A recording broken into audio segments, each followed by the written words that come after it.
చందమామలం మీ ప్రేమ కోరే చిన్నారులం మీ ఒడిని ఆడే చందమామలం గోరు ముద్దలెరుగని బాలకృష్ణులం బాధపైకి చెప్పలేని బాలయేసులం ఆలోచించండి ఓ ఉపాధ్యాయులారా ఏమి చెప్పగలం మీకు ఇంతకన్నా మీ ప్రేమ కోరే చిన్నారులం మీ ఒడిన ఆడే చందమామలం కమ్మగా మా అమ్మ చేతితో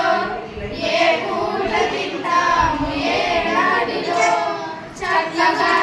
మన పక్కగా సరదాగా